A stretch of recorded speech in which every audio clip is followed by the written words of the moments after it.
Have you ever wondered if the reality you see, touch, and hear is the full picture, or if it's just a thin layer hiding something far stranger? Think about it. Every color you've ever known is just your brain translating wavelengths of light. Every sound you've ever heard is your nervous system decoding air vibrations. Even your sense of time is a mental construct. If all that is filtered, shaped, and interpreted by your mind, then what lies behind it? What's the true nature of reality when no one is looking? Philosophers, scientists, and spiritual teachers have wrestled with that question for centuries. Carl Jung once wrote, "Who looks outside dreams, who looks inside awakes." And maybe that's where this mystery starts.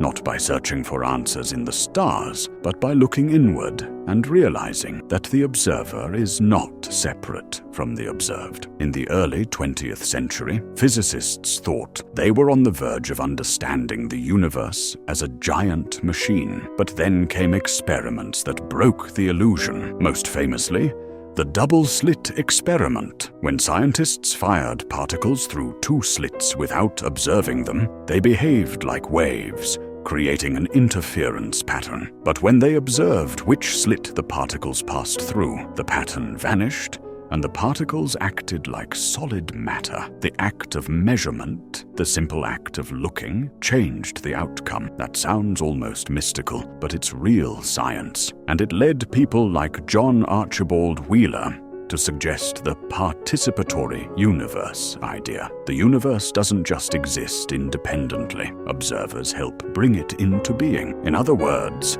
consciousness might not be a mere byproduct of matter. It could be a fundamental player in the unfolding of reality. This is where panpsychism enters the conversation. Philosophers like Philip Goff argue that consciousness might not be an accident of evolution, but a basic feature of the universe, woven into every particle, every atom. It's a radical thought. What if the universe itself is aware in some form? Alan Watts had his own way of expressing this. He often compared us to waves in the ocean, separate enough to have our own shape and movement, but still inseparable from the water itself. If the ocean is reality, then each of us is a unique expression of it. This means that the I you think of as separate from the world is actually the universe looking at itself from one particular point of view. And if that's true,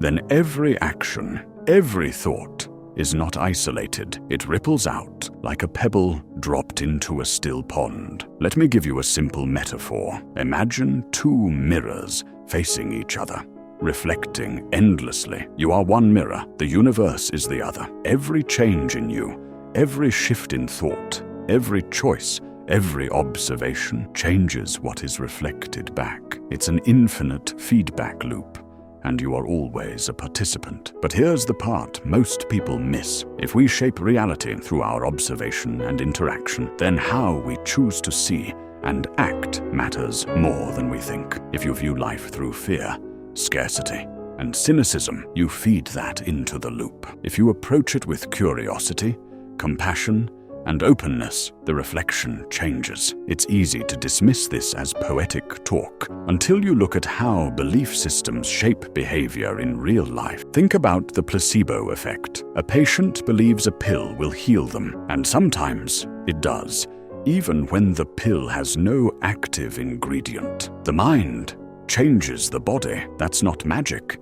That's a measurable phenomenon. The question becomes, if our mind can alter our own biology, can it also influence the reality we collectively experience? And if so, what responsibility do we have in the way we think, speak, and act? Carl Jung believed in something he called synchronicity, meaningful coincidences that aren't connected by cause and effect, but by meaning. Imagine you're thinking of an old friend you haven't spoken to in years, and the next day, they call you out of the blue. That's not just randomness, according to Jung. It's the psyche and the external world mirroring each other. Whether or not you believe in synchronicity, the point is that Jung saw the mind and reality as deeply entangled. This entanglement isn't just poetic. Quantum physics gives us a real-world example: quantum entanglement. Two particles can become linked in such a way that changing one instantly changes the other,